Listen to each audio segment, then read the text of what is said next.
halos 14 na taon na kami sa ospital na yun. Nung mamatay yung ina na noong 2020, ako na lang, hindi ko alam ang gagawin ko noon. Dahil hindi ko alam, hindi naman ako siya nagsasama lagi sa ospital. Hanggang sa tinagal-tagal, natutunan ko lahat yung mga pag-aasikaso sa ospital. Yung mga pagpaprocess kung paano. Solve na po yung isang buwan ni Kenneth na gamutan, yung pagsasali ng dugo, laboratory, swab test. Yung mga tumulong po, maraming salamat po.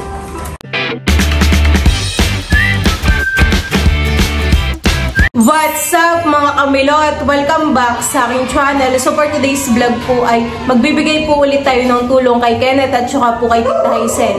Ayan, maraming salamat po sa atin pong butihing sponsor. Thank you so much po kay Tito Willie at Tita Lina from Laguna Hills, California. Ayan, maraming salamat po sa tulong po na bigay po ninyo kay Tita Hazen at saka po kay Kenneth. Yun po ay malaking tulong para po sa pagpapagamot po nila.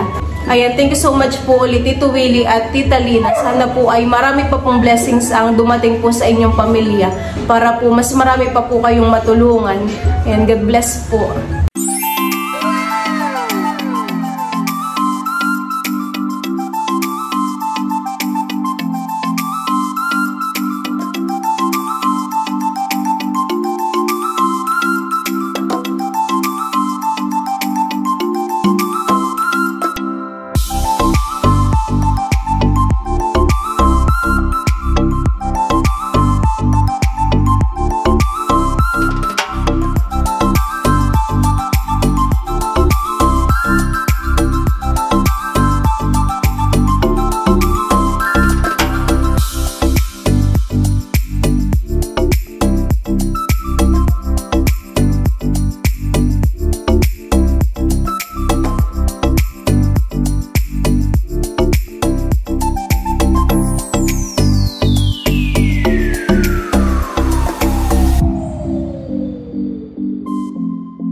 Ayan po mga kamilot at nandito na po tayo sa bahay po nila Kenneth. Bayan po si Kenneth. Nasaan ang tatay? Halika dali. Kumakain po pala sila Kenneth. Anong ulamin niyo, Totoy? Ha? Isda, natuna. Isda? Ay, kumain ka na? Tapos ka na kumain? Busog? Hello po, Kuya Dindo. Hello po. Baka bukas makalos na kami. Kailan po bukas? May asikasuhin pa ako sa ospital eh. Makabalik pa rin ako ng linggo. Dahil 24 ang salin nito. Ang swab test pala. Tapos 26 ang salin. Hindi po ako nakapunta kahapon. Ay, grabe ang ulan. Kaya nga po. Sumakat po pati yung aking ulo. Ngayon lang po kami nakapuntang hapon. At kanina pong umaga ako naman po yung nag-online class. Bala na tuloy. Okay lang po. Maganda na naman po yung pakaramdam ni Kenneth Han eh. Nung una po ako dito nagpunta ay parang hindi pa po nangit eh. Tamlay yan dati. Ano po? Tamlay yan natin. Ngayon po nangiti na po ngayon si Kenneth. Lumukas na naman po ang ulan Han eh. Ay kahapon po yung maganda pa naman ang panahon Han eh. Parang dun po sa amin na yan ay mainit. Hapon, grabe, umaga pala, grabe ulan. Kaya nga po. Nais po ang ulan. Sabi ko, parang tigil na ulan dito. Baka luluwas na kami bukas. Ay, ano po gagawin ninyo sa pagluwas po ninyo? Iintindihin ko muna yung PhilHealth ko, papa-update ko. Kasi, ano na ngayon, 2023 na, kailangan ma-update ko muna yun. Kasi malaking tulong din sa akin yun, yung PhilHealth. Tapos, pupunta ako ng hospital, ipapaayos ko na yung sa laboratory niya. Salamat sa mga tinulong ninyo. May mga gagamitin ako sa laboratory, papalaboratory ko na siya. Saka yung dugo, akin ang babayaran doon para sa 26. sasali na lang sa kanya, maaga pa yung matatapos ng salin na pagka isang bag lang. Opo. Sana na may mataas pang hemoglobin niya para... Doon po bagay may mga nakukuhan lagi ng mga dugo. Ay sa ospital na may lagi lang may dugo doon, ang kailangan lang talaga yung pambayad. Pambayad po. Hindi na wala ng dugo doon sa ospital, sa PCLC. Isasama po ninyo si Kenneth pag Oh, luwas. lagi kong kasama yan at yan ang kukuhaan ng dugo para sa laboratory. Sa, ano, Saan po kayo doon nagpapagamot? sa Sa PCMC, sa Quezon Avenue. Quezon Avenue po. Philippine Children Medical Center. Opo. Ay kami po kuya din napunta dito ni Papa at ano po meron po ulit nagpaabot po ng tulong para po kay Kenneth. Maraming salamat po. Ulit sa amin mag-ama kasi halos hindi ko na po alam ang gagawin ko niyan. Lagi ko kasapit ang check-up niya. Pag magsasalin, hindi ko na alam kung anong gagawin ko sa amin. Pero pagpapagamot sa kanya. Kaya nga minsan nagfocus na lang ako sa Facebook, sa mga klase ko, sa mga kaibigan. Magbibigay naman sila sa akin ng para makatulong sila sa amin. Meron naman pong nagme-message sa aking Facebook page tapos po ay sa email. Ayan, maraming salamat po sa lahat po ng nagbigay po ng tulong kay Kuya Dindo tsaka po kay Kenneth. Maraming pong salamat Ito yung po ay malaking mabubuting tulong. puso na tumutulong. Sana po gabayan pa kayo ng Panginoon habang pambuhay at sana marami pa kayong matulungan.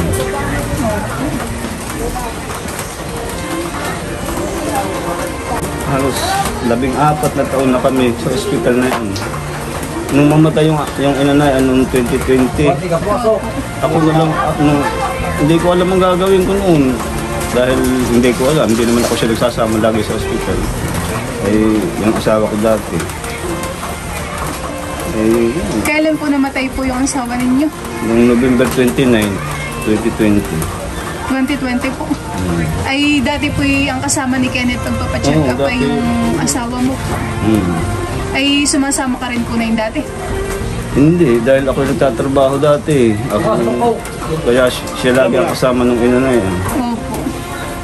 Nung mawala na, talagang Ikaw po yung nagpo-forsige halos po. inaral ko lahat sa ospital kung ano proseso ang gagawin, kung ano bang umpisa, kung paano halos tinanong ko lahat. Opo.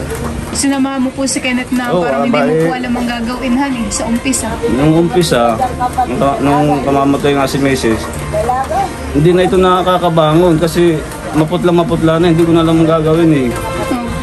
Hindi ko alam kung paano mag-uumpisa papunta ng ospital. Tinatanong ko nga dito sa kanya dahil siya naman laging kasama. Ano ba dapat natin gawin? Saan tayo unang pupunta? Saan ganito?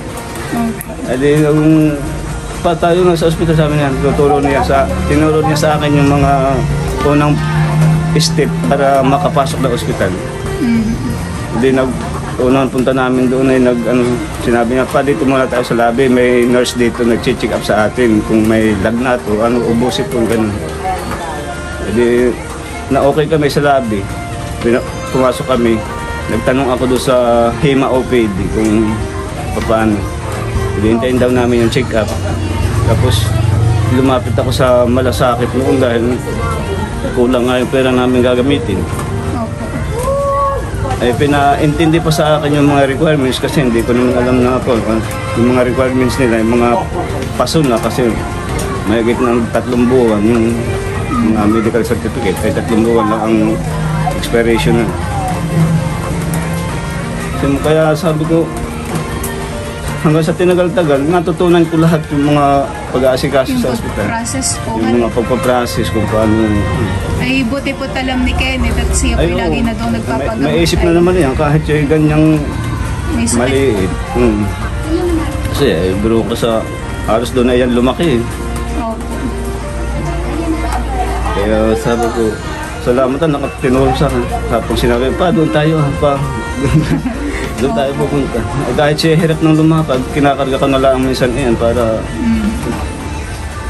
matanong ko doon sa mga nasa ospital ko anong dapat gawin. Kaya ako kay Jesus, salamat naman may mga taong mabubuting puso na Handa po ito. handang tumulong sa aming mag-ama. Talagang maraming salamat. Meron po uli Kuya Dingdong nagpaabot po ng tulong para po sa inyo. Ito po ay galing po kay Tito Willie at saka po Tita Lina from California po. Maraming salamat po. Nagbigay po sila Kuya Dingdong ng 4K po. Ito po 1, 2, 3, 4. Ayan po. Maraming salamat po sa inyo. Talagang masosolve na po solve na po yung isang buwan ni Kenneth na gamutan, yung pagsasali ng dugo, laboratory, swab test. Maraming salamat po sa inyo saka sa gamot niyo. Opo. Sa mga tumulong po, maraming salamat po. Thank you po ulit kay Tito Willie at saka po Tita Lina from California. Maraming salamat po. Minsan po ay 2 ganayin po yung sinasalingan. Ay ilang oras po Kuya Dindoy, ilang minuto po. Ang pagka-transfusion ng dugo, 3 oras. 3 oras O, po. sa isang bag, 3 oras Matagal sinasali. po pala yun. Pagka 2 bag, magpapahinga ng 2 oras din bago ulit ikabit yung isa. Di kayo po talaga yung natataglan po sa ospital. Ginagabi na kami pag-uwi. Ay malapit lang po yun dun sa tinutuluyan po ninyo doon. Ay sa Taytay kami, 2 sakay din. 3 bali. 3 sakay. po. Ayan nga, yung mga pasyente pang iba doon. Madami ganyang bata doon.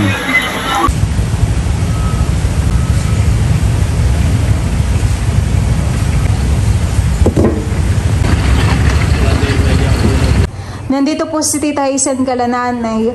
Nandito lang baga kay Tita. Oo. Hindi kayo pumupunta sa Binulasan sa inyo. Dito lang muna kami, baby. Kailan ka Tita ooperahan? Nag-aantay ka pa rin ng tawag? Wala pa nga, nag-aantay pa ako ng tawag. Wala pa akong schedule. Ay dapat pala Tita follow up han. Oo. Ay, pinapalo up ko naman. Ay paano ka Tita na yun nakakaligo? Yung binabalutan ko ng plastic hanggang dito ah. O, dati ako'y na-aksidente ay sa kamay naman Tita. Oo. Ay hanggang braso yung semento. Ay binabalutan ko din ng plastic para hindi maano Oo, mabasa. At kapag nabasa yung Makati pa naman Tita han. Oo. Ay butit yan Tita yung hindi nangangat Makati. Minsan ay kumukuha ko ng stick at pinapangkamot ko talaga minsan ay Makati han Ako din. Tapos ay aking kinakamot at Makati. Tapos ay ako na may nilalagyan ko ng alcohol, binubuhusan ko. Kasi iniiwasan kong mapasukan ng lingat eh. Baka mamaya. Biglang kagatin han Oo, ay masakit. Hindi mo makakamot sa loob. Ay sa ganito naman Tita yung sa akin naman ay sa ganito han Oo. Ay sa ganito ay kinakamot ko at may space pa naman. Oo, may space. Ay kayang kamutin han Oo. Gusto ko na nga melot maoperahan at ako'y nahihirapan na dito sa semento ko.